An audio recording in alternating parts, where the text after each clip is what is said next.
Hi everyone and welcome to Deep Geek Live. This is the next in a series of videos, live streams looking at the religions of Westeros and Essos and the world of ice and fire. Today we're looking at the drowned god, the religion of the Iron Islands, which is a fascinating topic and one that is often not so much discussed. So I'm really looking forward to getting into this. I had a super chat. Actually, I just want to very quickly say thank you to Ryan Larkin, saying thanks for all your hard work on all your videos and in particular these Thursday live streams. I look forward to them every week. Thank you, Ryan. I really appreciate that. And also thank you, as I'm doing my thank yous to start with. Thank you, mods. I have the best moderators in the business. Not that it's a business, but you know what I mean. They're if you're watching this live, they are the people making sure that the chat room stays civil and happy and spoiler free and all the rest of it. And we've got a show going on at the time. And quick shout out particularly to Andrew Kay, who survived what sounded like a nasty dog attack. So Andrew, best wishes over to you. But let's start by just doing a little bit of background on the drowned god and the worship of the Iron Islands as a whole. This is an old religion. They would consider this, the Iron Islanders would consider this to be, ancient. This is the very heart of who they are and what they are about. And it is very, very tied in with their particular culture. They don't think of this as being something which is the god of the entire world. They think of the drowned god effectively as being the god of the sea and their god. They see this as the god that looks out for them. And it's also the god who created them. The Iron Islanders believe that they come originally from under the seas, that the drowned god created them and they came up out of the water. Now, the maesters, for example, and many others think that's probably not the case. They're probably first men who just sort of rode over to there and the Iron Islands and set themselves up there, but created their own religion. But the Iron Islanders themselves believe that this is where they come from. Their relationship with the sea is not just one of utility. This is one of deep faith and religion to them. This is about their personal identity. And the religion is, it's like the religion we were talking about worshipping R'hllor a couple of weeks ago. This is quite a Manichaean religion in the fact that there are two gods, they think. There is the drowned god, the god effectively of the sea, and there is the storm god. And the storm god and the drowned god are always in the god under the waves, the drowned god is sometimes called. They're in this constant battle, and you can be calling upon the drowned god to be aiding you, but the storm god, obviously, if you're out at sea, the thing you fear the most is the storm. So that is what we've got going on there. And the drowned god gives the Iron Islanders their identity. They are different. They are special. They follow, or at least the priests. So we'll get onto the sort of the religious aspect of this in a bit. But the priests would have the Iron Islanders follow the old way, which is basically, this is where this raiding culture comes from. This idea that we do not sow. They don't stay on their islands and farm and just subsist in and of what they themselves can grow. They take what they need, they take what they want, and they bring it back. This is very much inspired by a kind of a Vikings-y kind of feel, this stereotypical idea of the raiders who go off, grab what they want, and then come back home again. So that is the feeling they've got, and they feel that this is not just who they are. They feel this is ordained by their god. This is what they are about as a people. And they feel, because this is a drowned god, the god of the sea, they are also very aware that this is the element that this god comes from. When they get further inland, then the power of their god diminishes. So as they head further and further inland into Westeros or wherever, they feel actually the powers of their god start to wane. So it's not that they think that their god is the god of absolutely everywhere. They think that their god is their god. Their god is the god of the seas, and everything that they have in and around where they live is focused in on the seas. That's where a lot of their food comes from the fishing and all the rest of it, and this is where they get a lot of the materials that they use in order to survive, by sending out the boats, raiding places, bringing stuff back. The religion and the religious aspect of this is actually, if you imagine, almost the polar opposite of the Faith of the Seven. The Faith of the Seven is very structured. They've got these established temples. They've got all these different levels of priest and all the rest of it. They're very clear on what the layers of command are and all the rest of it. The Faith of the Drowned God, the priests of the Drowned God, completely different. There is no overarching structure. There's no specific holy book. The teachings are passed down orally from one person to another. The way that you access the faith is through wandering priests. So you get the priests of the Drowned God who will just move around, and they dedicate their lives to the faith of the Drowned God. They dress in things that they get from the sea. They often only ever eat things that they get from the sea. They have seaweed in their hair. They often even drink salt water to sort of strengthen their spirit. If they make a shelter, it's from driftwood. And anyone, however, if the priest comes to you, any Iron Islander has to offer them shelter and food and all the rest of it. But there is no central temple to the Drowned God. There is no established priesthood, as it were. This is very different from, say, the Faith of the Seven, or indeed the worship of the Red God, R'hllor. This is not structured in the same way. So what you have then is you have priests who gain power and strength and all the rest of it, notoriety, by whether they get followers. And we get the best example we get Aeron Damphair, who has got his own set of followers. They're his acolytes, as it were. But that doesn't mean that he's suddenly, he's not the High Septon. He may be the most recognized priest out there in the Iron Islands and well known and respected and all the rest of it, but he is not in charge of this huge infrastructure. There are plenty of other priests going around who do not have to follow his own particular teachings or anything like that. So that's the broad structure we've got going on there for the faith of the Drowned God. As I say, it's very tied up with the Iron Islanders. Other people don't worship the Drowned God, and the Iron Islanders look disdainfully on other people, but don't try to convert them. If they're not on the Iron Islands, they don't send off missionaries onto the mainland to try and convert people. This is their God. This is their way of life, and that's what's going on. So as always, what we're going to do is I'm going to frame this around questions from my patrons. This is one of the benefits of being a patron of Deep Geek, is you get priority questions answered on every live stream. So I will frame this around that. The questions are quite varied, so we're going to be dotting around a little bit. I will try to get to as many questions as I possibly can from the chat, as well as we're going through.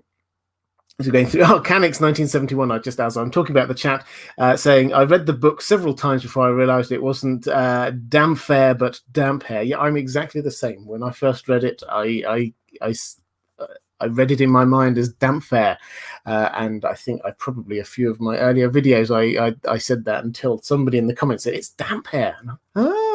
Clever. Yes, you're not alone in that one. I did that as well. Let's start with some questions from my patrons then.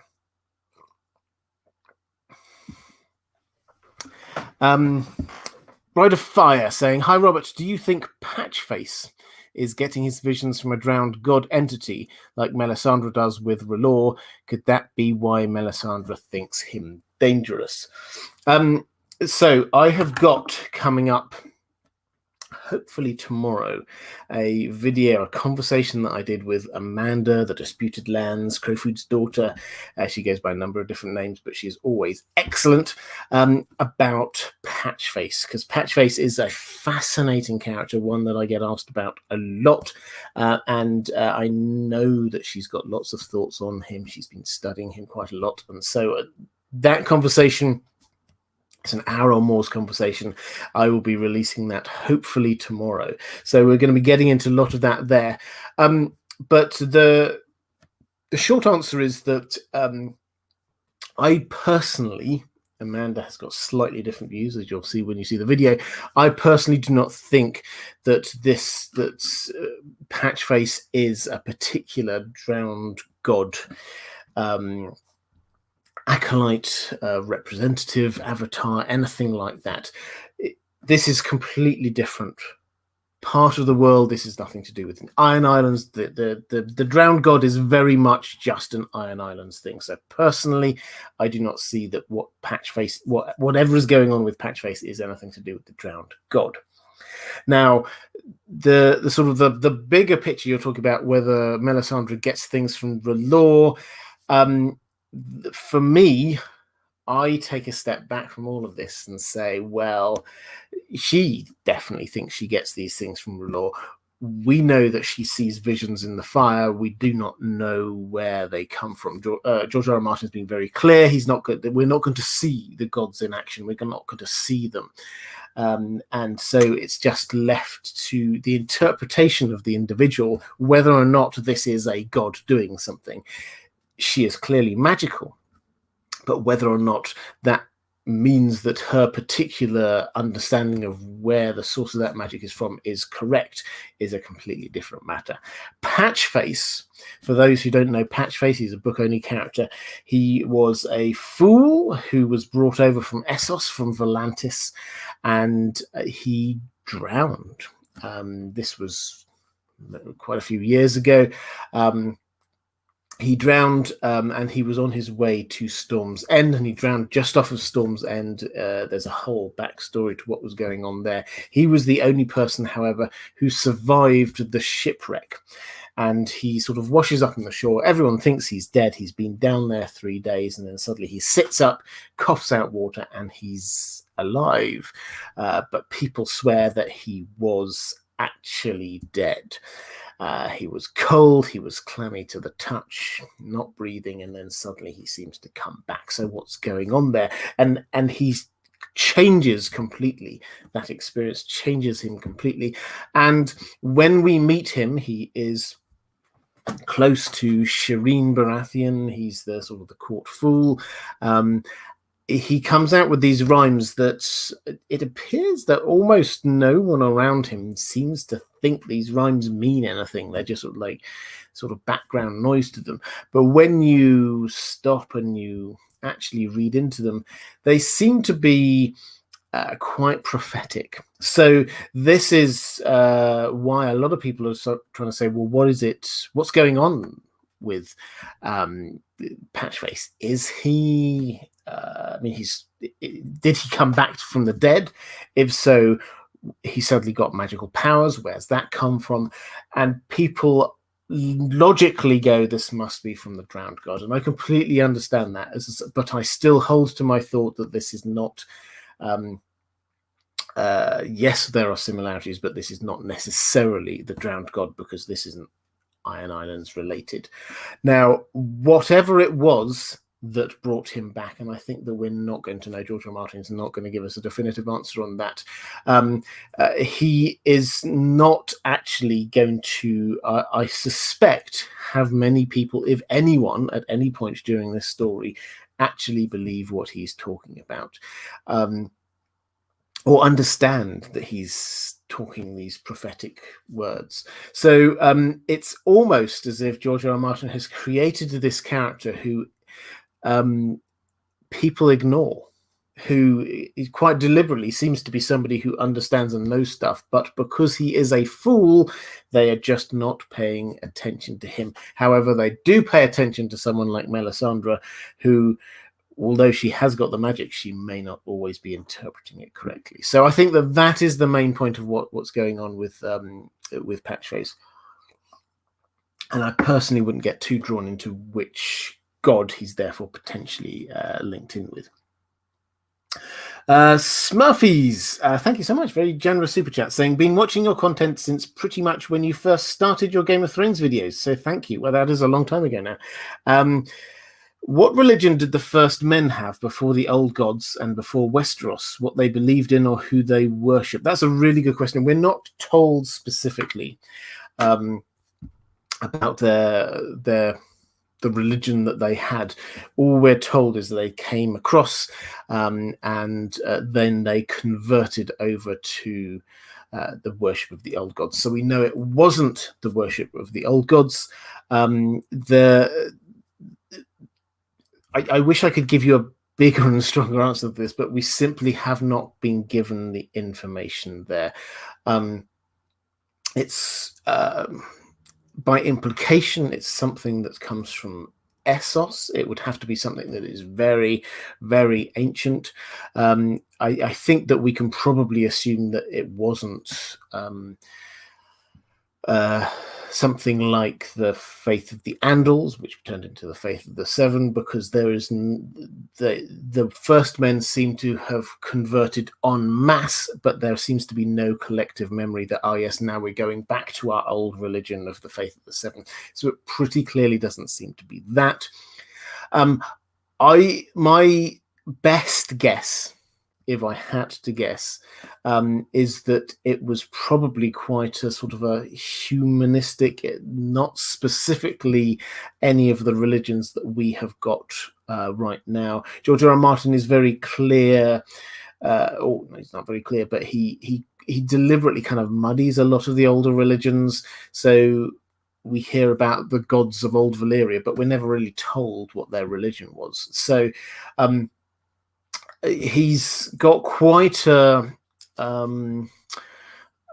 realistic understanding of the development of mythology and religion. When I say realistic, as I say, so in tune with current general understandings in this world of how these things develop.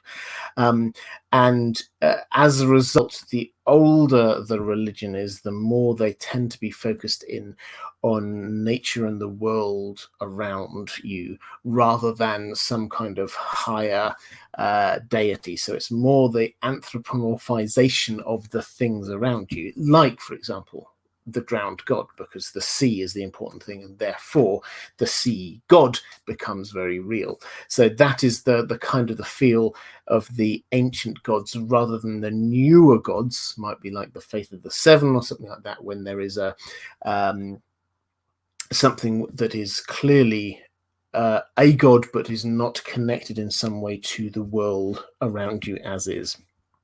I hope that makes some kind of sense, but the short answer, I'm afraid, I wish it weren't the case, but we don't have a specific answer on that one.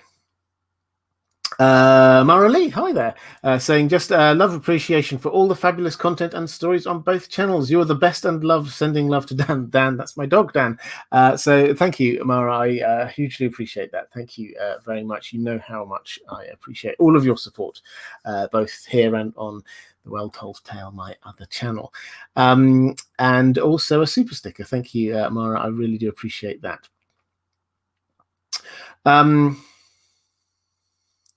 Berus Aurealis saying, interesting, just in the chat, saying George R. R. Martin loves to leave things up to the interpretation of his characters and readers.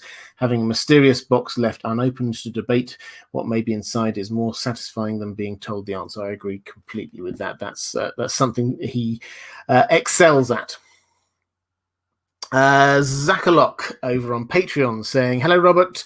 This is my first question as a new patron. Welcome. Yeah, this is one of the things you get if you're a patron. In A Song of Ice and Fire, we follow the Damp Hair's adventures, but he is the only drowned god priest we ever encounter. He has some followers, but they look more like acolytes. Where are the other priests?" So the other priests, there are other priests, as I say, they're on all of the islands. There will be pretty much all of the islands. There will be priests of the drowned god who are sort of moving around, normally hugging the coast, staying there. What happened with the kingsmoot and Euron and all the rest of it has brought a huge amount of people into all the priestly caste into play. There was a sort of Aeron had got this kind of plot with the priests and those supporting the old way and all the rest of it, because to try and firstly prevent Euron from getting onto the seastone chair, and then when he was kind of like deposing him because they felt he was not worthy.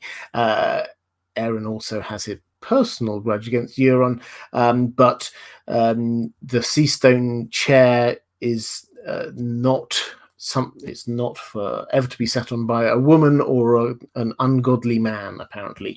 And Euron, it would appear, is not a godly man. He's certainly not a follower, if you listen to what he says, of the drowned god. He may pretend that is the case to some people, but generally speaking, he clearly has much bigger designs. He talks about himself being a god because when he was raiding up and down the coasts of Essos, people would cry out to their gods when he came.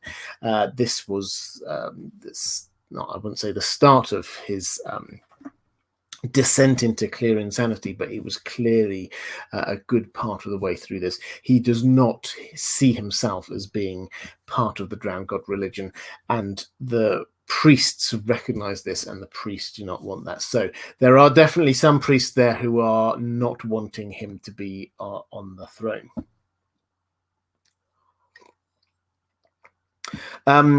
Maester Mansa saying, "Seeing that seafaring is such an important part of the world that George R.R. Martin has created, I find it kind of interesting that the drowned god seems to only be worshipped in the Iron Islands. Certainly other seafaring legends, Krakens, mermaids, etc., seem to be widely believed. Why do you think this is? Or is the drowned god worshipped elsewhere?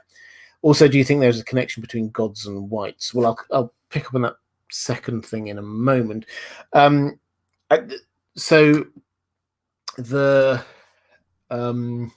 drowned god is only worshipped by the Iron Men. It is very tied in with their culture, but that doesn't mean that people don't have other gods to the sea and all the rest of it. Essos, there are a million different gods over in Essos. Westeros is quite weird in the few number of gods that are worshipped. In Westeros, by and large, it's the Faith of the Seven, and then the extremes might have their own little bits of worship, like the old gods in the north or the drowned god over in the Iron Islands and stuff going on down in Dawn. But it's quite different to what happens in Essos, where there are hundreds of different gods. So yes, there are different there are sea gods being worshipped over there. There's the storm god, and there's also the god of the Roinar, the Mother Roin. They worship the river. Now the river is don't think of the Roin as just being like a normal river. If you imagine the biggest river you can think of, when Tyrion was going down, he was reaching a point where he couldn't see either riverbank because it was so wide.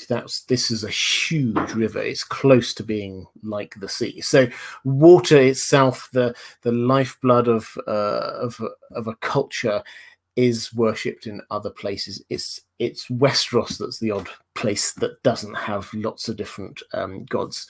In terms of the connection between gods and whites, what I assume what you mean there is whether R'hllor clearly has what George R. R. Martin termed fire wights, and then we get what we used to just call whites, but now I guess we call ice whites, who are the ones who are raised by the others, and then there's various other people coming back from the dead. I don't think there's this, to me, again, I'm a believer that the way that the world works is a magical way, and that can be implied and interpreted by different peoples within Planetos in different ways. The principle that something lingers and can be brought back applies across the piece, and that is what links all of these whites in some way.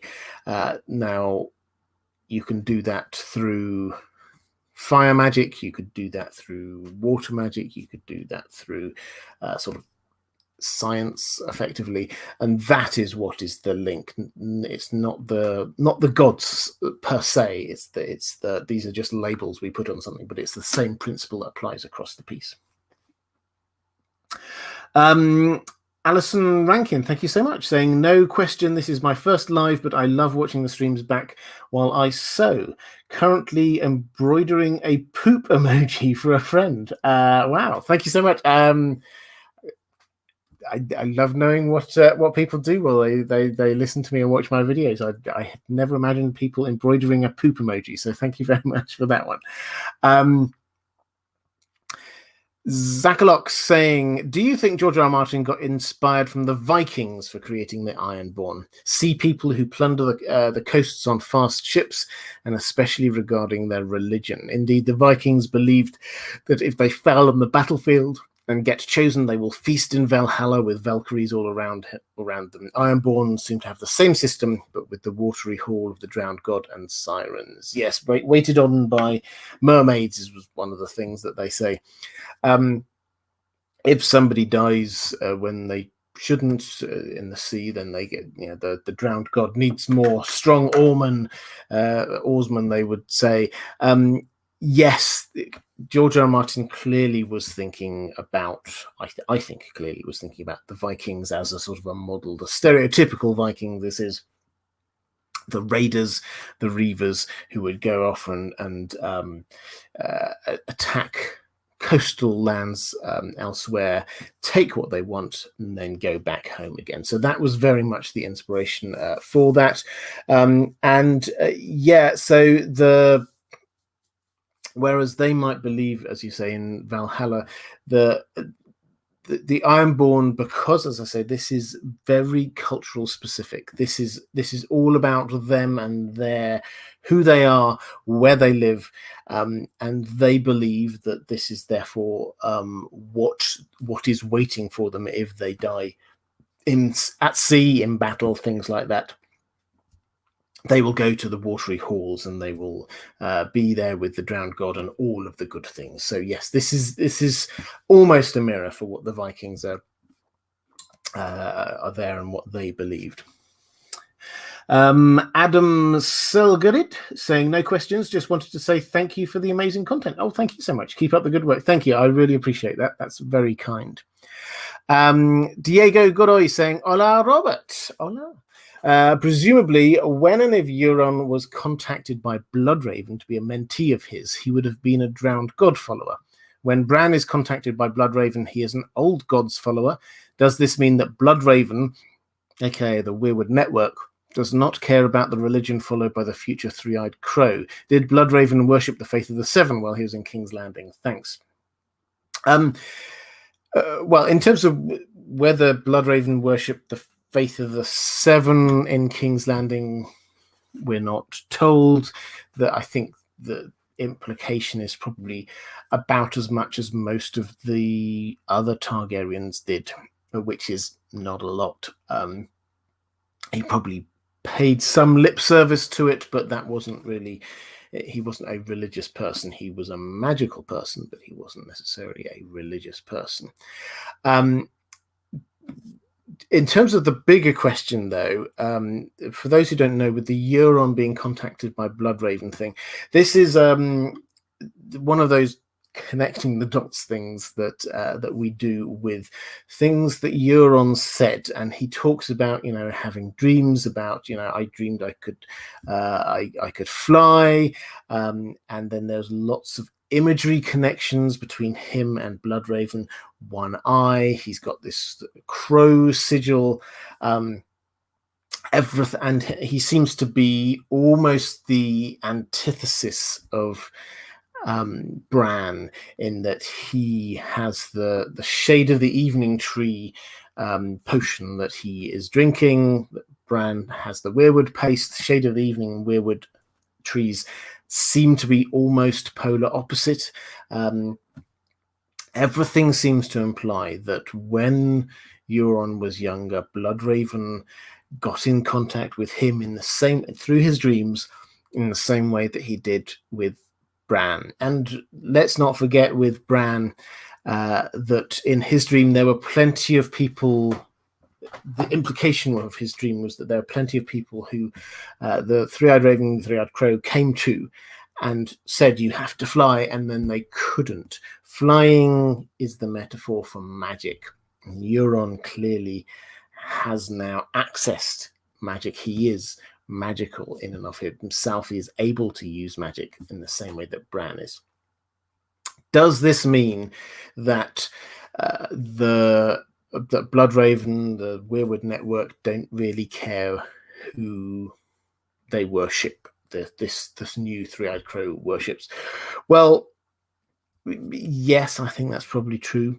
The way that I've always interpreted this is that Bloodraven seems to have sent out this sort of like blanket beacon to all people who are sort of magically attuned as children to see whether they have got magical aptitude, which is the flying thing in the dream, and if so, then he will engage them. But he seems to have sent out this sort of thing across the piece, and he didn't care really what people's backgrounds were and all the rest of it. The Starks, though, he did then mark out as being particularly important. But yeah, the implication is that no, the Weirwood Network didn't really care, because they don't think of themselves specifically, I think, as being a religion. They just think of it themselves as being, this is the way of the world, and that's where we are. It's not a matter of thinking, well, our religion is right and their religion is wrong. They just think this is how the world is. Ultraviolence question saying, hi Robert, if we do see a Kraken, do you think it will be, or Kraken, do you think it will be like the unicorns of Skagos, or more magical and connected to the drowned god? Okay, so I think we will see Krakens. I think that's if you read through Fire and Blood, the amount of mentions of them is so huge that this seems to be George R. R. Martin teeing up this idea that there are going to be Krakens. And he, a couple of times, teed up the clear idea that Krakens are attracted by blood in the water. So that is what we're wanting to see, if we're going to see Krakens, is a huge sea battle, and that is exactly what we're going to get. We're going to get Euron, who is waiting. It's one of the things, again, you have to read between the lines, but he's got his huge navy, and he has been waiting. There are two huge fleets out there coming to oppose him. There's the Red Wine Fleet, the Royal Fleet, and he could have, and probably should have, just taken them on one at a time. But he doesn't. He delays things. He's waiting. He wants, it seems, to fight both at the same time, because he's crazy and he just wants a bloodbath. That seems to be what he wants. And when you get lots of blood in the water, that will attract the Krakens. So when you say, will they be like the unicorns of Skagos? That's because we're all pretty sure that the unicorns of Skagos are just horny goats with a single horn on their head. They will, I think, very clearly be the Krakens, as and when we see them, they will be huge sea creatures. They are the kind of things where we think that they're going to be. It's not just a a pretend thing. They are actually going to be real. Mod Mary saying, are Krakens associated with the Iron Gods, or can they be summoned by any witchcraft? Thanks for all you do. Yes, they are. They can. Well, they can be summoned. Oh dear, my glasses are just breaking here, guys. So apologies for that. I might not be able to see anything from now on. Can they be summoned? They can be summoned by blood in the water. That seems to be what it is. That we haven't got any anything that says that the Krakens can be summoned by particular magic spells. We've not actually been told, and we'll probably come on to this, but in terms of the faith of the drowned god, there's not huge amounts of actual magic that we can see associated with it. There's the sort of the bringing people back to life, but in terms of there's no magic spells that we're told about specifically. Maybe we'll learn some, but in terms of summoning them, it is blood in the water. That seems to be what's going on there. I'm going to do the rest of this with a broken pair of glasses, just so you know, if you're watching. Art Yokia saying, is a Song of Ice and Fire post-apocalyptic science fiction? Also, Quentin is greater than Jon Snow. Quentin lives and Jon is dead. Well, two things there. Quentin is dead. I'm sorry. I did a video on it quite recently. I know this is something that's some people believe that Quentin Martell, this is still alive. I see absolutely no evidence for it, and all the evidence is there that he's dead. Jon is currently dead, but he will be coming back. So that, in terms of that, that's where is it a post-apocalyptic science fiction? Well, this is a George R. R. Martin. George R. R. Martin does, in other stories, he does play with this idea, but what it's not so much post-apocalyptic as the way that I see it, but as the world has not developed, and there was. And when I say not developed in terms of technology, for a variety of reasons, and the greatest feats of technology happened way before the world that we have at the moment. Things like the maze makers of Lorath, the 5 forts, the wall, even. How can you make such a structure? The Storm's End. All of these things are structures that cannot be replicated in the society that we have in the world of Ice and Fire at the time that we're having this story. So I think that's what it is. There's nothing there, I think, that suggests that this was ancient technology, that our level of technology, and then everything just sort of regressed in a way. That doesn't seem to be what's happening here. Instead, what seems to be happening is that there was greater magic back in the past, and that allowed greater feats to happen, and then the magic has faded over time. So that's what we're looking at. Question from Victoria Gill saying, OMG, your glasses just broke. Yes, they did. If you're these were just a cheap pair of reading glasses, so you do not need to worry about them too much. Question from Dwight the Merchant saying, hi Robert, how much of a role do you think the seastone chair played in shaping the religion, and does its origin have anything to do with the drowned god, or just a coincidence? So the seastone chair it's the throne of the Iron Islands. Effectively, it's this oily black stone chair shaped like a kraken, effectively, and it's ancient, and it's said that it sort of came up from the waves, and some people have studied it. They're saying it's very similar in terms of the black substance that the base of the high tower comes from. Is made of, which itself is impossibly ancient.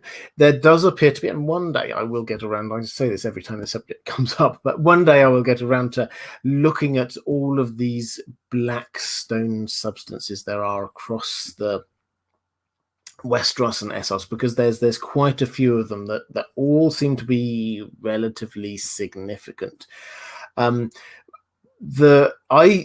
far as I'm concerned, this does seem to be one of those things that it's possible that this comes from above. This is one of those things that magic seems to come from above. This is a fantasy staple. George R. R. Martin definitely uses it. The comet, the red comet, seems to herald, at the very least, magic coming in, perhaps even bringing magic. And so things coming from above does seem to imply magic arriving in some way. We also get the link across to House Dane that gives us the sword Dawn, formed from the comet, the meteorite there. My guess is that this was one of the foundation things that was there that helped shape the religion. So it's not magical, I think, in and of itself. I think that this was formed by magic, but it is not magical in and of itself. And I think finding this helped cement within the minds and spirits of the Iron Men this idea of stuff coming from the water, and that is where they come from, and so this is where their spiritual home is. So that's my my personal take on what's going on with the seastone chair. Jared saying, hi, Robert, a general magic question, linked to the drowned god. Assuming the possibility that magic exists as a source of energy instead of power from a specific deity, how do followers of the drowned god manifest his power in the world of ice and fire? Calling Krakens from the deep, raising the dead as part of their religious services, protecting the fleet at sea. Yes, all this and more. So I said we would get into this idea of magic and the drowned god, because it's not as the Faith of the Seven, to be honest. It's never very obvious. It's never completely in your face that this is the magic of the drowned god happening here. There are some things that make you go, well, yeah, probably something's going on there. Aeron, damp hair, he, as part of his sort of their kind of baptism ceremonies, the ones where they drown somebody and then bring them back, that ceremony it seems to be a sort of like a CPR kind of thing they do, but we're told that Aeron himself makes doubly sure that the person has actually died before, that they have actually drowned before trying to bring them back. And he's got a 100% success rate over hundreds or thousands of people, which is noteworthy because most people don't. They normally have a few people who don't actually get through this ceremony. But he seems to have 100% ratio of success ratio. Now, what this means is maybe he's just very good at it. Maybe he knows CPR better than anyone else. But that does seem to be suggestive that perhaps there's something more going on there. The using the sort of the elements to protect the boats at sea is again something that is sort of hinted at times. So Euron seems to have a way of getting his fleet, particularly his main ship, off moving faster than it should do.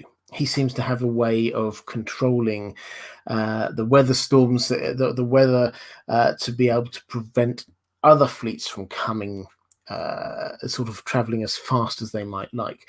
We don't know where that magic comes from. As I say, he's not specifically a follower of the drowned god, but clearly there is some power going on there as well. What are they accessing? As I say, in my view, this is a central magical source rather than specifically the drowned god is giving them this. However, the faith that is there, the belief, seems to be one of the prerequisites of magic in some way. There's an intentionality. This is you seem to need sacrifice and intentionality for almost all kinds of magic that are going on in the world of Ice and Fire. Those two things seem to be there. The biggest, I've said it before, but Beric's first resurrection aside, because that seems like a huge anomaly on many counts, but aside from that, almost every single time you can see magic, there is some degree of intentionality and there is some degree of sacrifice going on. That is going to be the case here as well. But the short answer is we do not see much of it. And they don't seem to expect much of it either. We don't see Theon or Asher or anyone calling out to the drowned god, expecting the drowned god to do stuff. In fact, Asher, very specifically on one occasion, she asked the drowned god for a throwing axe, and then went, I mean, this is what happens with gods. They never answer your prayers. So it's not that people think that the drowned god does do this magic for them. They have quite low expectations, the Ironborn. Henning J, is it accurate to see the drowned god as a water deity like Mother Royne, or is the drowned god rather another many-faced way to describe what other religions see in the stranger or the great other? I don't think it's either of those things. I mean, it's closest to this idea about Mother Royne, but Mother Royne is a real anthropomorphization of the river. They see this as being, this is Mother Royne, and yes, the great sea turtles might be specific avatars of that, but it's the river itself is that's the focus of the worship, whereas the drowned god, they believe, is the god of the sea, not the sea itself, which is quite an important distinction. I suspect that other religions will see the drowned god as, and we know that, for example, R'hllor will see in Makoro, when he's talking to Victarion, he definitely sees the drowned god as being just something supportive of the great other, in a thrall of the great other, I think is the way that Makoro describes it. So that is very clearly what they think, but generally the people, the Ironborn themselves, do not see it in that. They just see this as their god. It's not anything above and beyond that. Lady Pushkin's hi Robert, envisions Melisandre sees Patchface with skulls around him, and Aeron Damphair sees skulls around Euron. What do you think this means? Do you think it has anything to do with the storm god? Well, the skulls mean death. She also sees skulls associated with Jon Snow, Mrs. Melisandre. Skulls obviously means death. Patchface did die. Euron, I think he is a bringer of death as much as anything else. So I think that's probably where that's going. Although if he did die and come back, that would make for something. I mean, that's typically Euron epic. If that did happen in the Winds of Winter, then that would be pretty amazing. Do I think it's anything to do with the storm god? No, I don't. I think that seeing skulls around these people is simply the kind of the symbolism that seems to be there if you look both in Green Dreams and in Visions in the Flames, that they both seem to be existing on this kind of astral plane of symbolism where you don't necessarily see the exact truth, but you might see somebody's avatar, as it were. So Melisandre doesn't see a Bran in her vision. She sees a boy with a wolf's head. She doesn't see Bloodraven. She sees a tree, that kind of thing. So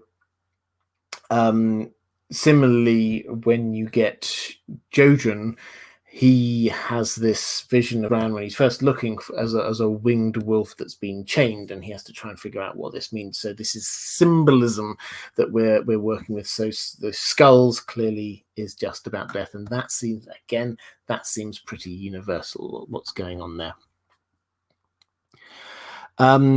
Anime lover Nicole saying, "Hey Robert, the drowning ritual seems a lot like baptism. What real world religion would you compare the drowned god to?" I mean, I don't think George R. R. Martin has specifically said that he compares this one to any specific religion. I'd be very interested in the chat if there's anyone who has got an idea of a religion, that a real world religion that's quite like this. But yes, the drowning ritual it's very much like this idea of baptism, whereas baptism in our world is symbolic, going under and coming back up again and being reborn.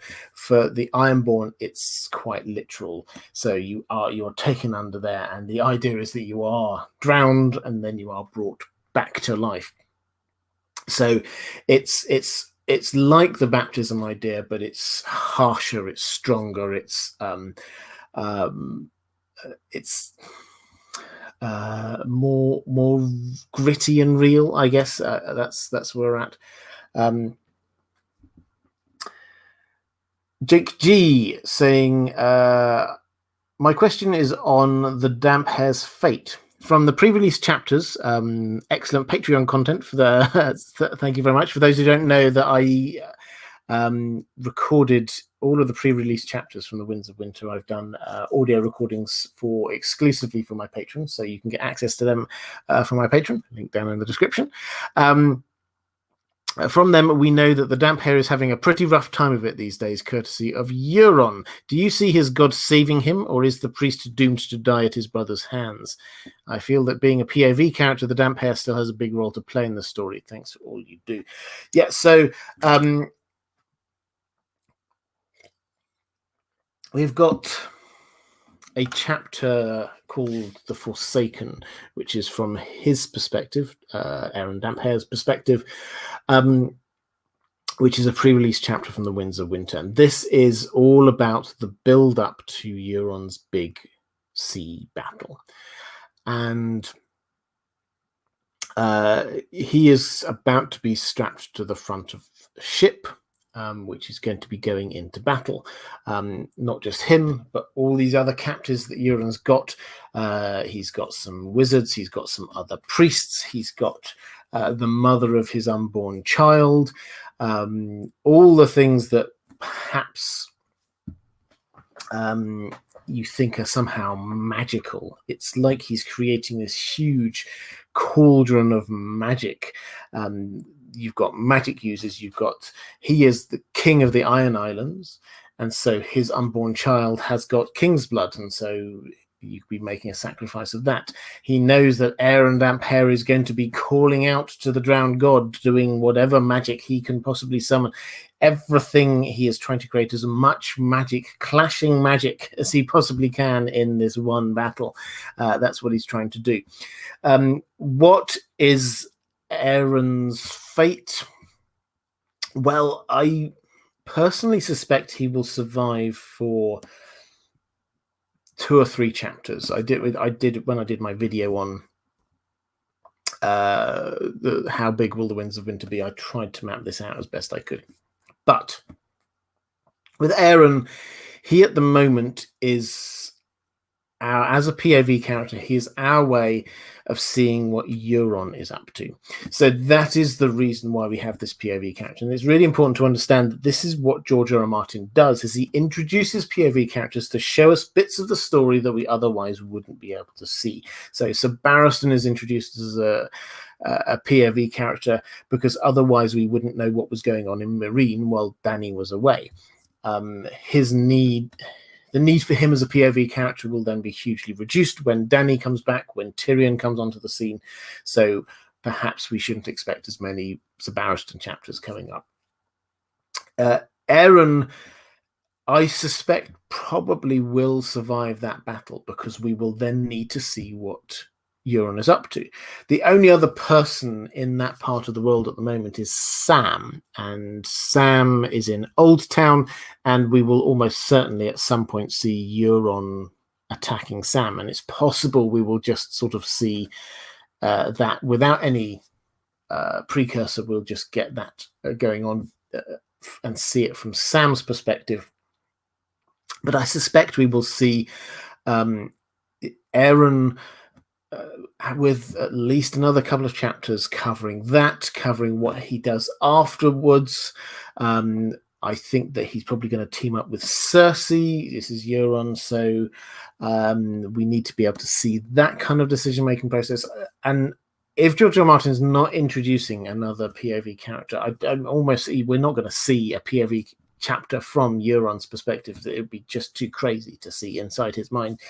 But if that's the case, and if Sam is going to be largely minding his own business down in the Citadel and then escaping away once Euron attacks, as is probably going to be what happens, we do need somebody's eyes to show us what Euron is doing, and I think that is going to be Aeron. So I think that his role will take him all the way through to the point at which Euron makes a decision to make contact with Cersei, at which point we can pick up what's going on with him through Cersei. I think he will die, though. I think that's pretty... his usefulness is really only in as much as we can see what Euron is doing. As from a story perspective, I don't think that we're going to see him do huge amounts rest. I think he will carry on being Euron's captive for quite a bit. Question.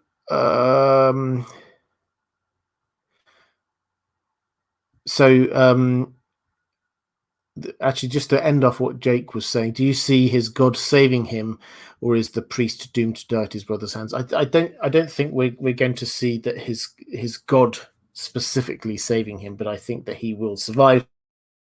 I think Euron will survive, and he is attached to Euron ship, so that's what's going to happen. But I think that he is going to be calling upon his god, and things will happen. And associated with that, Eric Fogg says, if the damp hair calls upon his god and instead summons a kraken, what will his reaction be? It's hard to be a godly man when your god is actually an actual monster.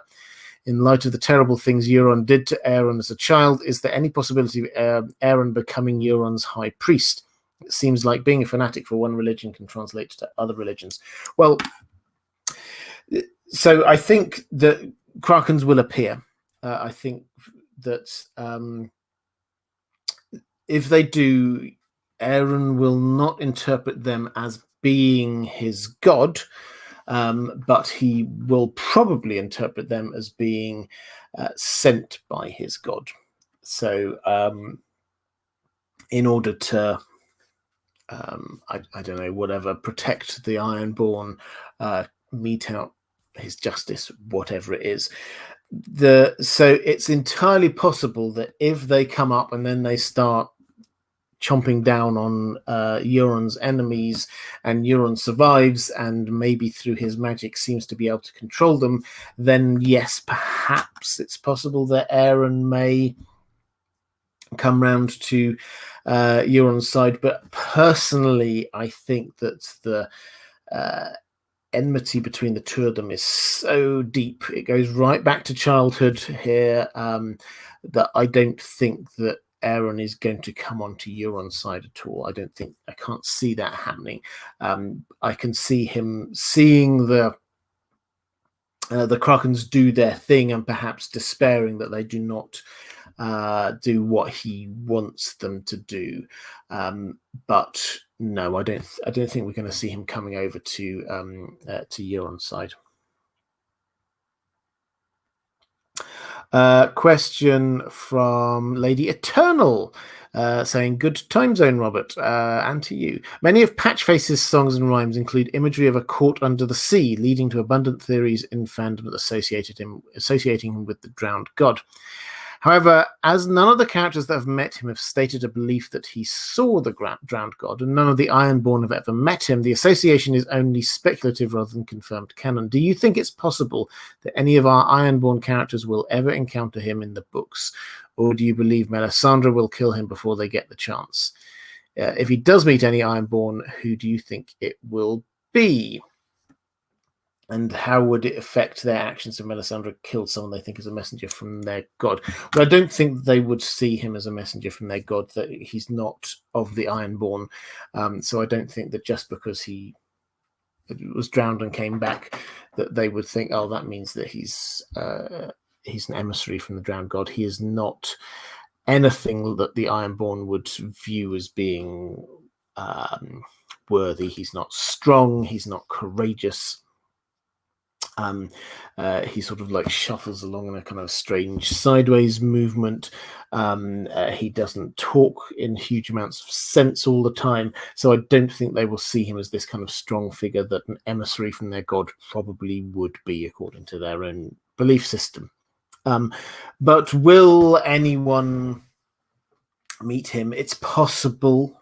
It's possible. There are only two options, I think, being Theon and Asher, but they've still got a long way to go before that. My personal take is that he probably will be killed by Melisandre, probably up at Castle Black. I think that that's when Shireen gets killed, and she will, then I think that he will not react well, and I think that he will have to be killed as well. And I don't think that there's going to be anybody particularly defending him, to be honest, but it will just show Melisandre in even worse light. So I don't think so. It's possible that Theon or Asher might be up there because they're both currently in Stannis's camp, so they are in the north, but no, I mean, even if they did, that neither of them are particularly religious types when it comes to the drowned god, and I don't think they would immediately see Patchface as being connected to their religion. Lawnduck 20 saying, "Hi Robert, the last kingsmoot before the one we see in the books was said to have been thousands of years ago. Why do you think we haven't seen one in recent history?" Yeah, so kingsmoot is the way of choosing a king of the Iron Islands. Now, why haven't we seen one? The last one, nobody really knows exactly when the last one was, but it was 4,000 years ago. It was a long time. Now, that one didn't end well. It has to be said that they were having this happy debate and discussion about who should be the new king, and then the followers of one faction massacred the others. That does not breed sort of a hope and trust in the process, let's say. Now, so I think there was that probably bad memory associated with that there. But the people who took over at that point then just set up their own dynasty and ruled, and they didn't need this idea of a kingsmoot. So basically, if you have a ruling family who wish to be passing it down to their descendants time after time, the idea of having a kingsmoot where everybody can get together, the kingsmoot is actually, when you think about it, it's not proper democracy, but it's a lot closer than happens in most of Westeros. All of the captains of all of the ships get a vote effectively, and they all get to say who they want to be their leader. If you are the leader, the king, and you've got and you want your children to be taking over after you, you do not want to have a kingsmoot. So the people in power would have not wanted there to be a kingsmoot, which I think is probably the key thing. Then certainly for the last few hundred years, there was not a king of the Iron Islands. There was just the Lord, the Greyjoys. Similarly, therefore, the kingsmoot, if they selected a king, that would be seeming to be a rebellion against the Targaryen rules. So that's another reason why not. So basically, inertia. The people in power did not want to have the kingsmoot because that would potentially throw up somebody who they did not want to be the new ruler. And that's exactly what happened with Euron. Was that, yes, they might have called this kingsmoot, but when Euron's there, he won people over because he is charismatic as well as all the other things that he is. So, yeah, I think there's lots of reasons why there wasn't a kingsmoot for a long time, but I think the fact that why would you encourage such a thing if you were already in power? Actually, roughly halfway through, as I normally do, I shall just very quickly just say thank you, patrons, as I always do. I frame these live streams around my patrons' questions as a way of just giving something back, because I cannot do what I do without the support from my patrons. So thank you. If you are interested in either supporting the channel or getting access to some exclusive things I do for my patrons, I already talked about, for example, the audio narrations from the pre-release chapters from the Winds of Winter. That's exclusive for my patrons. Then there's a link down in the description. Talked about a little bit earlier about the discussion I had with Amanda about Patchface. That's hopefully coming out tomorrow. Other things to look out for. I've got big plans coming up for Deep Geek, so keep an eye out over the next 2 or 3 weeks. I'll be starting to make a few announcements about where we're going with that. That's going to be associated with more audiobooks, more merch, things along those lines. So stuff I've been doing sort of in the background that hopefully I can sort of get launched in the next month or so. So keep an eye out for that. But the only other thing I would say is that if you like audiobooks, if you like classic science fiction and fantasy, do check out my second channel, which is called The Well Told Tale. That's where I audio narrate classic science fiction and fantasy stories all the way through, no interruptions. Just yesterday I released a Conan story called Gods of the North, which was fantastic. So if you're interested in that, a full complete audiobook of a Conan story called Gods of the North, go and check out The Well Told Tale. Okay, let's go and get back to looking at some questions from my patrons. Lady Eternal saying, while Euron's plan for the Battle of Blood, this is the big sea battle, seems to be relying on completely different magic, the Damp Hair's pre-released Winds of Winter chapter suggests that he's going into a state of religious ecstasy. And believes that what will happen to him is in the hands of the drowned god. If Damp Hair survives, do you think his faith in the drowned god will be reaffirmed or made stronger, or do you think his beliefs will be changed by the demonstrations of Euron's power? Yeah, so the last sentence, I think, of that chapter, he tastes the salt on his lips. And it's almost as if this is him communing with the drowned god. I think at a very high level, we've touched on this one already, at a very high level, there is going to be a sea battle. He is strapped to the prow of this ship. He is going to be calling out to his god, doing whatever closest approximation to magic that he can do.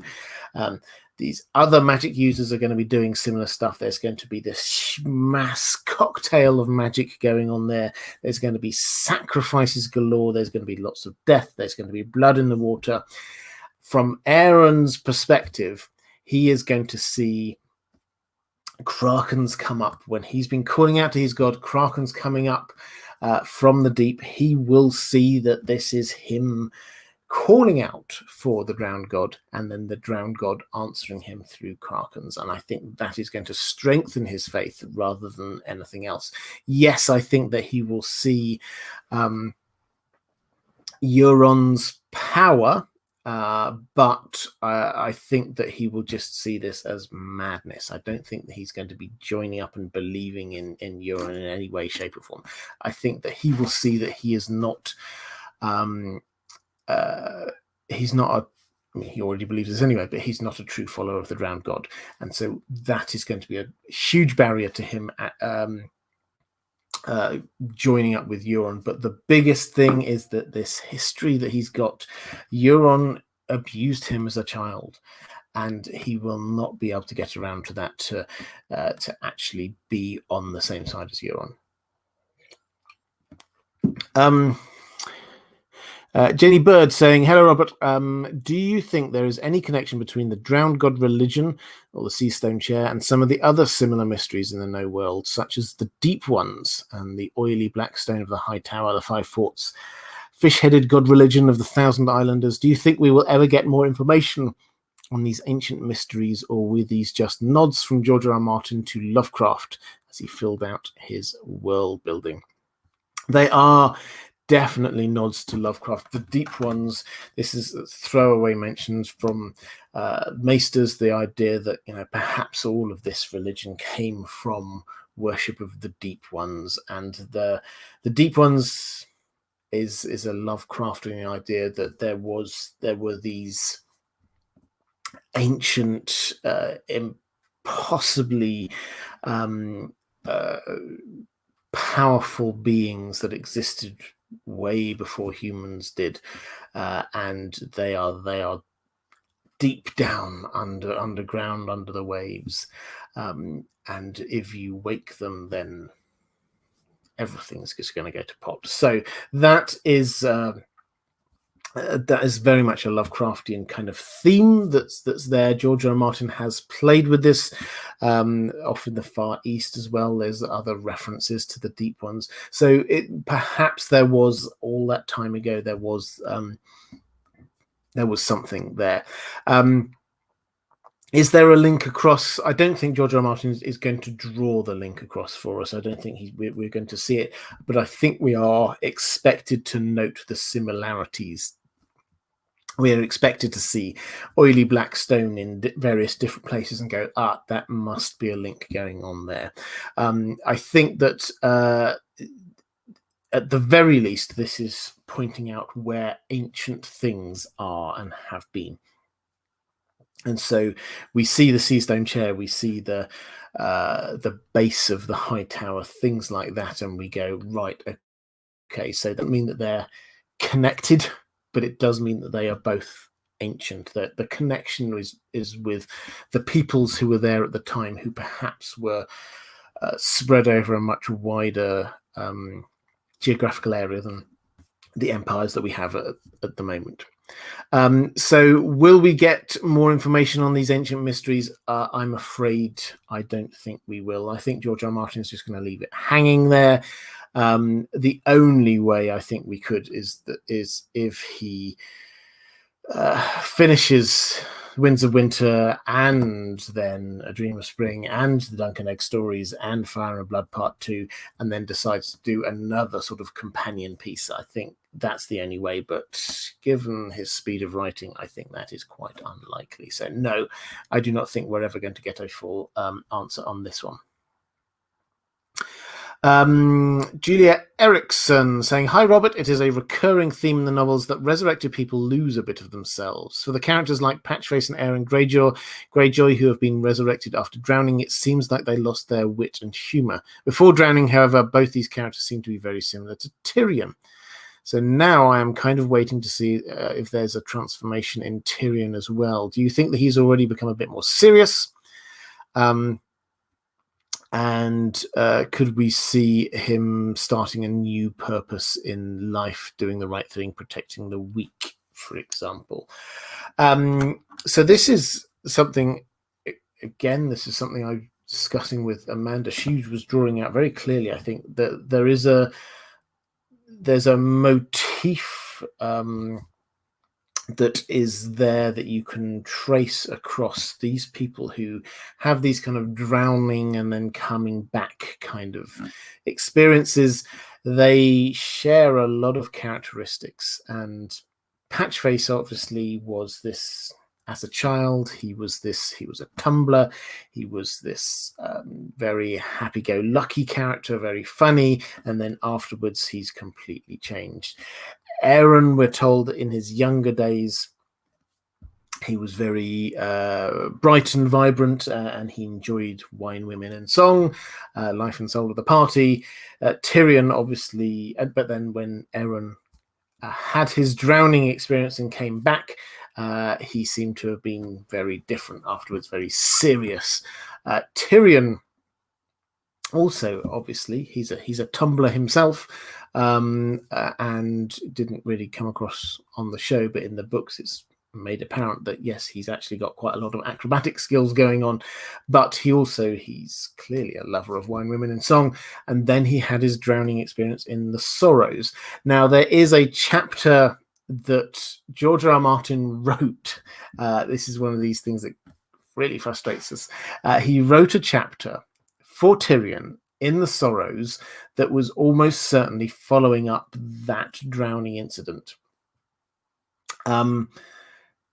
But he decided not to go with it. He's written it, it's saved somewhere on a drive somewhere, but he decided not to go that route with Tyrion, and that route almost certainly was going to be a slightly more magical route, meeting the Shrouded Lord and all the rest of it, but he decided not to do that with Tyrion. So, and George R. R. Martin sort of teased us a bit with this idea that, maybe after he's dead, somebody will discover it and then they'll publish it and you'll all see. But, for the time being, he wasn't going to let anybody see or even explain what it was that was happening in there, because he's decided that's not part of this story. So what does all this mean for Tyrion? Is he going to be different? Has he changed already? I don't personally see a huge radical shift in him, not the same that we would see in Patchface or we saw in Aeron, although the timelines aren't. It wasn't the exact change. He was the life and soul of the party. Then he had his experience, and then he became different. There was more of a gap going on there. But anyway, with Tyrion, I don't see a huge change in him immediately afterwards. He seems very happy to be sort of exploring brothels and drinking wine and all the rest of it. After this, he still seems to be himself.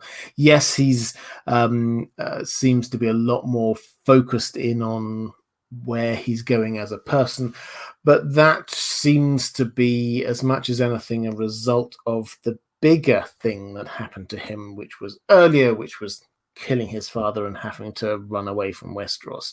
That's the thing which he was thinking about, drinking himself to death, and then he's slowly working his way out from that. So for me, that is the big turning point. Maybe George R. R. Martin was going to do something with that missing chapter, but for me, the turning point for Tyrion was actually a little bit earlier. Is he now being better protecting Penny? Well, yes, but he's also not very nice to Penny, who's, again, she's a book only character. So I think that George R. R. Martin has played with this, with Tyrion and the sort of the drowning thing, but I do not think that we're seeing that him going down the exact same path that others do. I don't think that George R. R. Martin wants to change Tyrion's character too much. He enjoys writing Tyrion's chapters too much. Sylvester Snow saying, hello, Robert. What exactly are Naga's bones and why are they so important to the Ironborn? So Naga was the great sea dragon, legend says, and she was so big, eat leviathans, drown islands. This was horrendous and horrific, but the Grey King, with the drowned god, defeated Naga, and her body ended up lying in Old Wick, the island.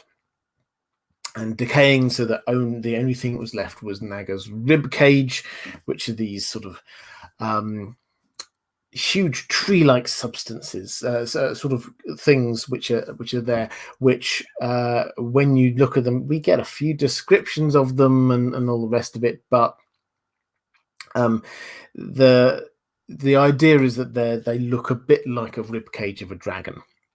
They are white and they are almost stone-like, and apparently the Grey King built his palace around this, and now that is the sort of the holy place where the kingsmoot happened. So what are they?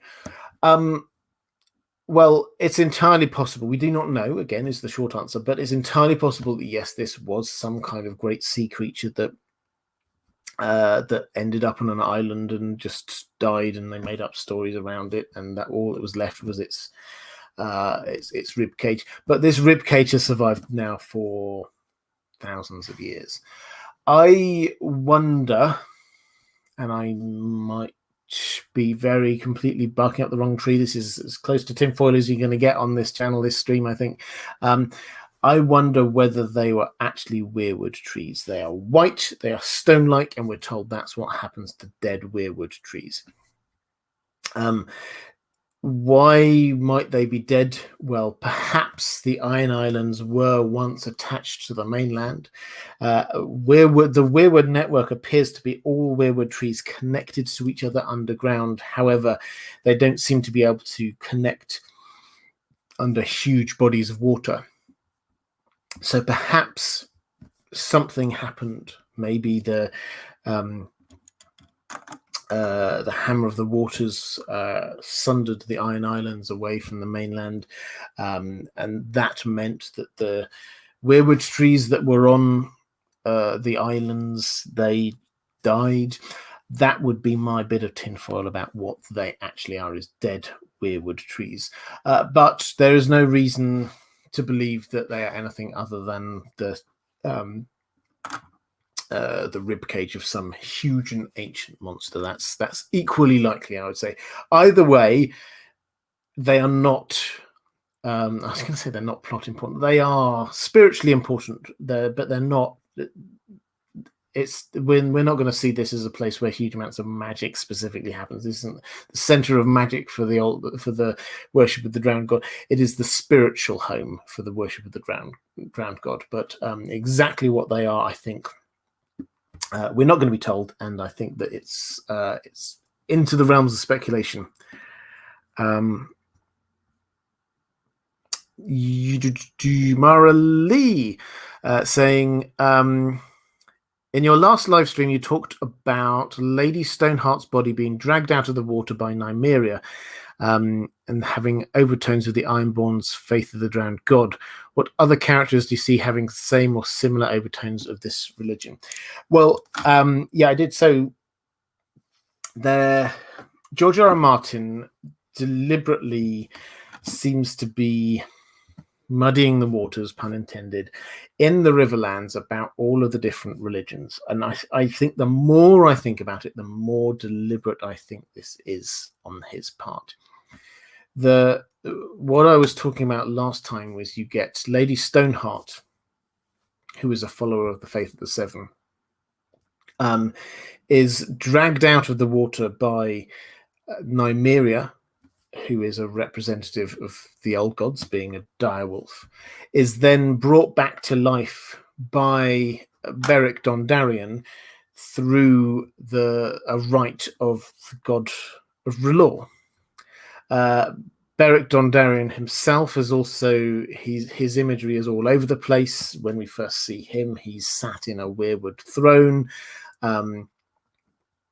and he's the lightning lord as well. So there's the storm god imagery going on there. This is deliberately having all of the different religions and sort of squashing them together, so we can't be 100% sure and say this is all about the power of this god. And I think that is deliberate on George R. R. Martin's part. When you get characters like Beric Dondarrion himself, he was first of all there. it was the Mummer's Ford where he died and was resurrected. So he also has this kind of drowning thing. You get lots of characters who have this kind of drowning idea going on. You get the Faith of the Seven, and again, often it's muddied in with other things. So the Faith of the Seven have the Quiet Isle, which is like effectively one of their monasteries or an abbey, and they get things washed up on their shores, and they make use of the driftwood and things that there, which is very much things coming down the Trident, which is very much this feel of the drowned god, using the driftwood and all of the stuff that the water brings them. So George R. R. Martin is deliberately across the piece trying to show us that all of these things mix in together, particularly when he's showing us in the Riverlands, which is the melting pot at the heart of all of this story. So that was the point I was trying to make there.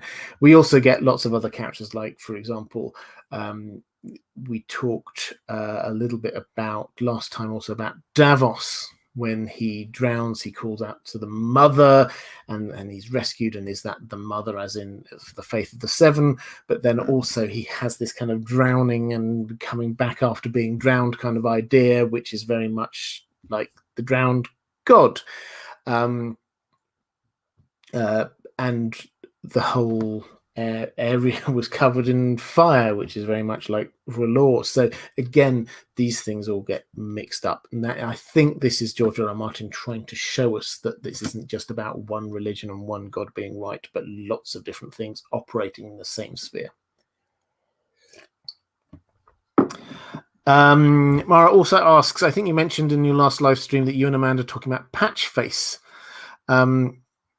I find Patchface an intriguing character. Want to know what he will do if Melisandre sacrifices Shireen, which I believe will happen. Yeah, I think that I think he will go a little bit crazy, and he will try and protect her, and I think he will be killed in the effort.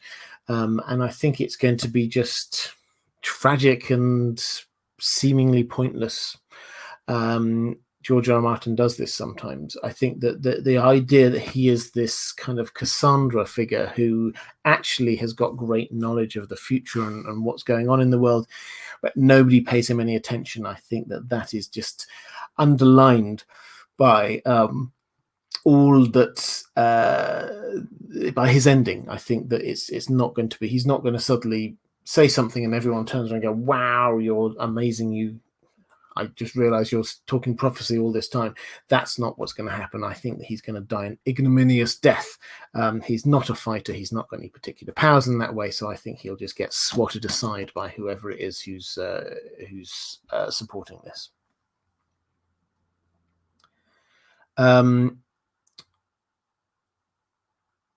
Catherine Furseth saying, what exactly does "what is dead may never die" refer to in the religion of the drowned god? A belief in an afterlife, or simply the new life of the person being baptized into the faith through the drowning ceremony, or something more? Yeah, it's very much, we have to sort of put on our faith lenses for this one. It's the idea is, you have died once already, so you don't therefore have to fear death anymore. It's then a seamless transition. When you do actually die, you're just going down into the watery halls of the drowned god. It's not a thing. You're dead already. So what is dead may never die. It's emboldening the people, the Ironborn, who have this, that they have already died, and it will grow back stronger as well. So it's not just with a ceremony that doesn't mean anything. It's saying, okay, you've died now, and now you don't need to worry about dying anymore, and you're going to be stronger for this experience. So that is what it's about, and it's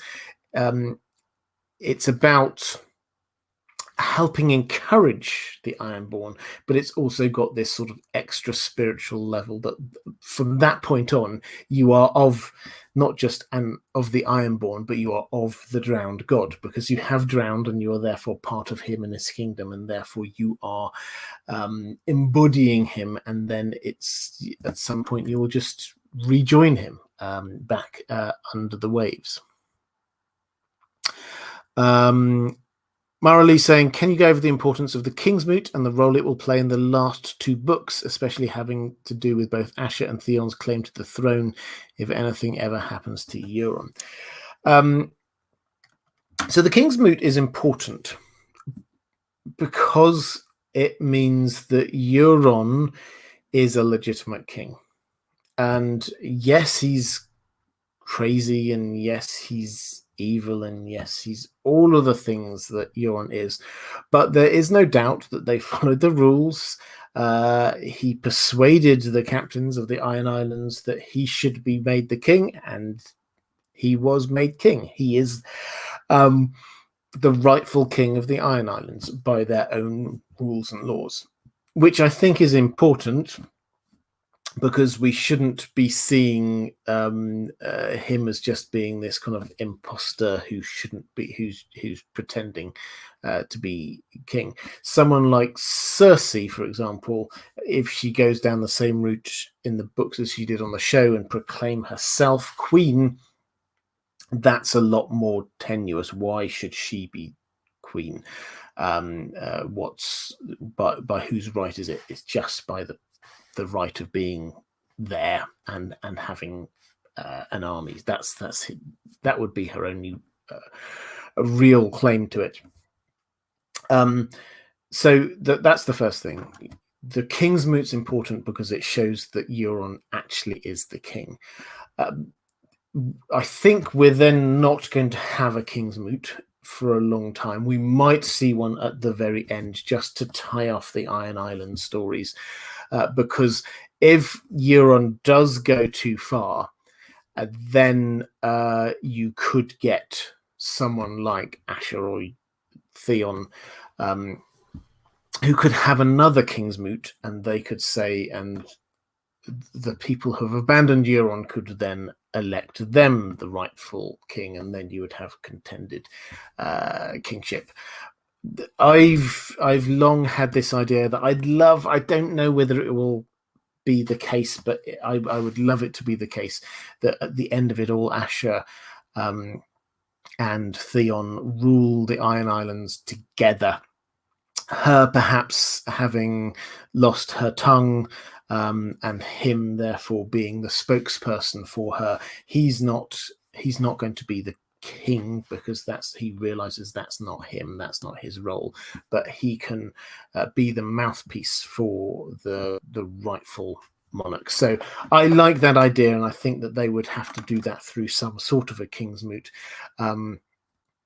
but that would have to be right at the very end of the books if that is the case.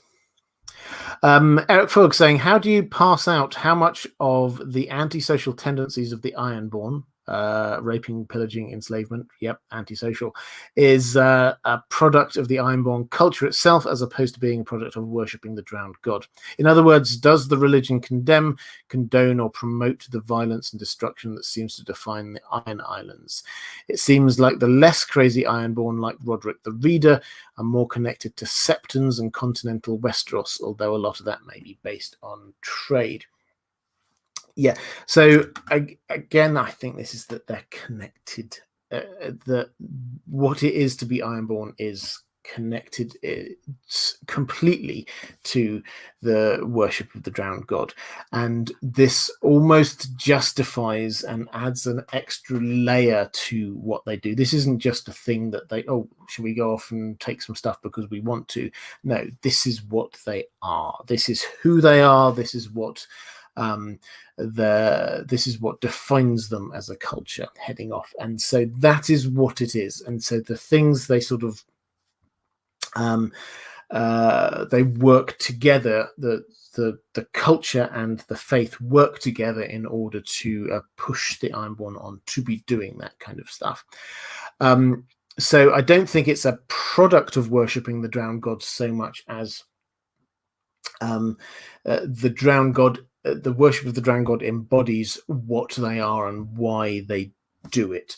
This push to go back to the old way is very much a religious push, not just let's go back to a different way of living. It's the old way of the pillaging and all the rest of it. Is a religious thing as much as anything else. So with all these things, I think the religion came out from, in the earliest days, came out from what they were doing, probably slightly more than what they did came out from what they thought the religion was. But I think fundamentally now they intermesh.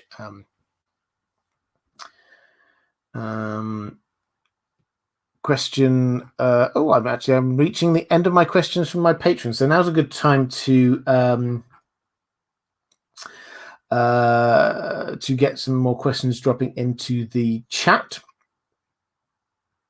But last question from my patrons saying, what is the difference between the Ironborn taking a rock wife versus taking salt wives, and how does this affect who can inherit property and goods after their father's death? So an Ironborn will have a rock wife. This is sort of in theory, often in practice as well. They will have a rock wife, which is their proper legal wife, another an Iron Islander. But they also can have salt wives. Now, these are basically women that they have kidnapped from when they were raiding and have brought them back, and they don't just keep them as sort of like thralls, all the rest of it. They have a sort of a ceremony and say, you are now my another wife. But they're a salt wife, they're not a rock wife, because they're sort of a notch down. And you can have more than one salt wife, and this is seen as a measure of your prowess and virility and all the rest of it. What this means in terms of inheritance rights and all the rest of it is that the rock wife is the main wife, and therefore any children from there are the ones who would inherit. However,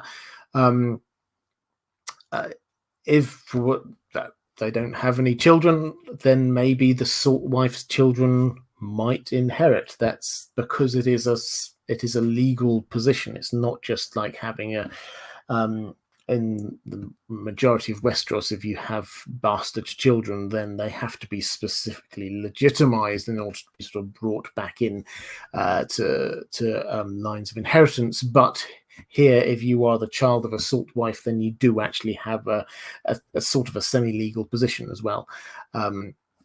It's not the same as being actually sort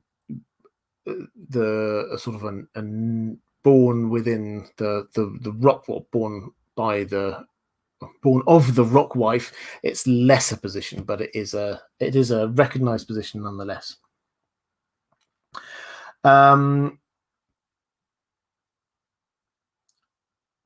Questions from the chat. Let's have a very quick look through there. Isaac saying, do you think there is any correlation between what Makoro says to Victarion about the drowned god being the great other's thrall and Euron's apotheosis and the fate of the Iron Islanders? So Makoro is a believer in what the Red God, the religion of the Red God, obviously. So he thinks that every other god that isn't the Red God, that isn't R'hllor, is in some way a thrall of the Great Other. That's just their default position. They find any other god, the Faith of the Seven, they think that's the same. They're not aspects of the Red God, and there are only two gods: the Red God R'hllor and the Great Other, and therefore any other gods that exist must be on the other side. So that's what's going on with that. In terms of Euron and the fate of the Iron Islanders, I think the big picture here is that Euron is is going to be a huge baddie in the books. I think he's going to, and I'm increasingly coming around to the idea that he's going to get a dragon as well. I'm now more than 50% sure that he's going to be getting a dragon. But he is he is going to be building up the Iron Islanders, or it's not even building up the Islanders. It's all about him for Euron, and so he is going to be the last baddie that has to be defeated. After we've defeated what happens up in the north, then there's this, well, what about Euron? And we'll come down there. He is the Saruman of the Scouring of the Shire. That is what is going on after the big battle with the others. Andrew K, do you think the Ironborn built the reaving and pillaging into the religion as justification, or did they adopt the practices from it? Seems the former. Yeah, I was talking about this just a moment ago. I think it's they built the reaving and pillaging into the religion as justification. Seems to be or they were doing it, and then this is now then part of it. So if you succeed, then that means that your god is on your side, because this is how these things works. If you don't, then it must be because you are being cowardly or you weren't strong enough, and so your god was not on your side, and it all sort of ties in through that. Question, let's have a look.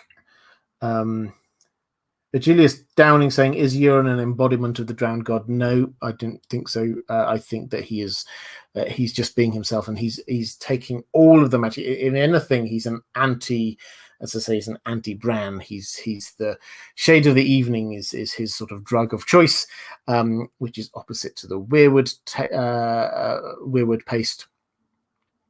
He is not a follower of the drowned god. He thinks that he wants to be a god himself. That's what his aim is. It's crazy, it's ridiculous, but he wants to destroy the world and reign over it as the new god. That is what he is wanting to do. That's nothing to do with the drowned god. Just because he comes from the Iron Islands doesn't mean that he necessarily follows the drowned god. Question, let's see. Guinevere Greenstone saying, hi Robert, what influence do you think Victarion's faith in the drowned god will play in his storyline? Well, I think that it means that makoro sees him as being the enemy. Makoro is working against him. Victarion doesn't realize that because he is not the cleverest of characters, but makoro is working against him. I think that his actual faith is probably a whole lot less important than who he is and what he wants to do personally.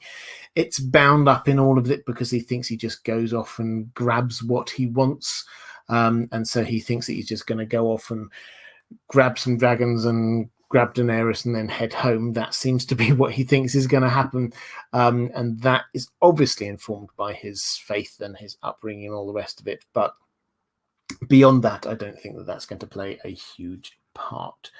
This is Jason. Thank you so much for the super chat, saying thank you for your positivity and for keeping us sane during these times. It really helps. Well, thank you very much. I really appreciate that.